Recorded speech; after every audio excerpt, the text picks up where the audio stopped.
Hello everyone, welcome back to another episode of r/slash Tales from Tech Support. In today's episode, red wire, black wire, white wire. Oops. Hey, I can't get to the server. But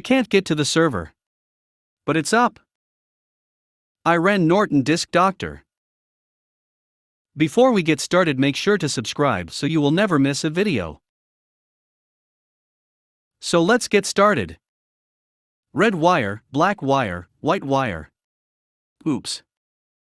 A friend of a friend, long story, had a skee ball game they wanted me to try fixing for them. It was one of the first to have circuit boards, so I didn't really know what to expect. However, there is good news, schematics are available. The bad news is that the wiring to the bottom half is somewhat butchered, and some of the connectors are cracked and would need replacement.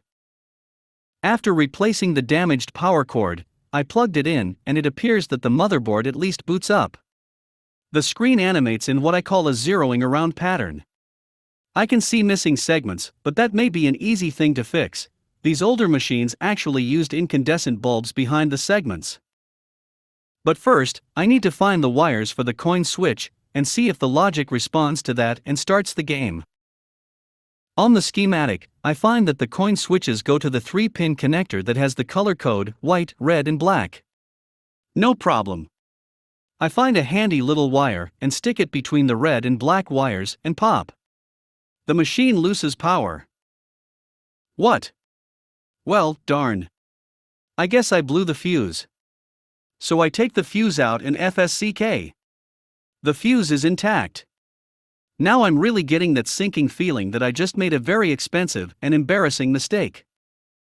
The lights in the room are still on, so I don't think the fuse in the house blew, because most houses have the outlets and lights in a given room on the same circuit. However, where does this extension cord go exactly? I follow it to a power strip, which is receiving no power even though the switch is on.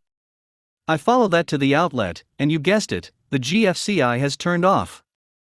I press reset and hallelujah. The game comes back on, completely unharmed. Re-examining the entire schematic before touching anything else, I figure out what I did. The ball release solenoid runs on the high voltage AC from the wall, using a simple triac to turn it on.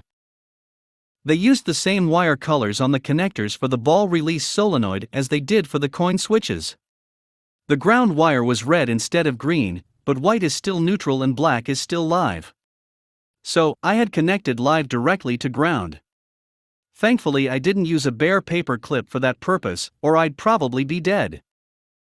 In the manufacturer's defense, the two connectors are far enough away from each other that the wires for the wrong one would be too short to actually plug them in together. So in the end this was really my fault for not reading the entire schematic, or indeed, the entire page of said schematic, before I started crossing wires. There had been times in the past where I had gone down the rabbit hole of tracing out every single line and trying to understand what everything meant, thus tripling the time it took me to repair something because I didn't see the forest through the trees, e.g. missing a broken solder connection or obviously burned out transistor connector that works if you push on it, or whatever. So that is why I jumped at the opportunity to just say, okay, I found what I'm looking for, let's try this. By the way, if the title sounds familiar, it is a paraphrasing of a kid's book my mom used to read me, where it would say something like red socks, blue socks, white socks, and then oops with a picture of, for example, someone putting the socks on their hands instead of their feet, putting their shirt on backwards, or whatever. Hey, I can't get to the server. This is a short one. Years ago, I was in charge of IT for a medium-sized, 50K people, municipality. One day, we start getting reports from Village Hall that people can't get to the main file server. My office is in our lovely trailer next door, so I walk over to have a look at one of the problem computers. Sure enough, she can't get there. I jump into a command prompt and do some checks, and what the heck, where did this IP come from? The computer had an address from a DHCP server that wasn't ours. After a bit of SHIP-ARP and SH-MAC address table, I found the offending port and disconnected it. Unfortunately, we never had great documentation of where all of the ports were, so we had to do some hunting. In relatively short order, I found the culprit. Being a public building, the village hall was used for early voting. With no notice to us, the county sent people in to set up the conference room used for this purpose. Whoever they sent to do the setup plugged in a regular Linksys router to the network jack in the room. I unplugged it, resisted the urge to make it permanently inoperable, and put it in a box with a note to not plug it in again. I can't get to the server. But it's up. A quick one. A few years ago we had some maintenance work whilst the site was quiet. It's much easier to work on stuff when there's no people there complaining that stuff doesn't work. Anyway, I'm running around recabling and rebuilding computers, but we also have some telephone engineers in setting up a new network connection, fiber. Ooh, fancy. I've given the engineer a key to our network closet, and told him to get on with it, and give me a shout on the radio once he's done.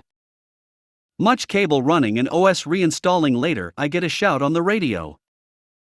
KRSHH, I'm all done with the network now. KRSHHH. Roger, pop the key on my desk, and I'll walk you out. I meet the engineer on the way out, mutter some small talk and wish him well.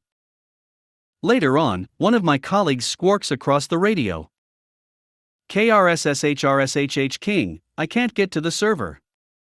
KSSSSH. But it's up. I've got half a room PC booting from it. KSHRSRSHH no, the key to the network room is broken. I can't get in. KSSSHRSHHH.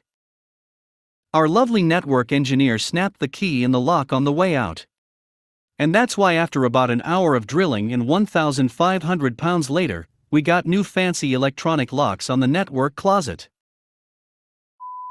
I ran Norton Disk Doctor. This is the story of my uncle that takes place in Russia or Azerbaijan, I am not sure. In a research university in late 80s or early 90s.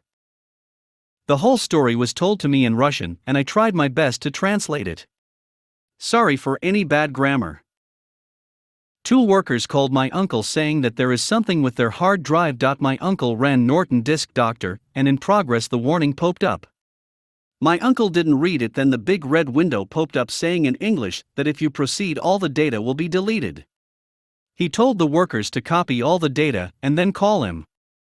When he came back he saw his colleague doing something with the computer.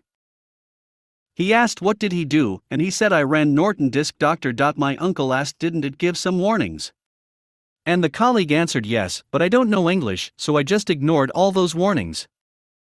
The workers didn't copy the data, but there were the same files on another computer, and the colleague didn't get fired, so I guess it's happy end.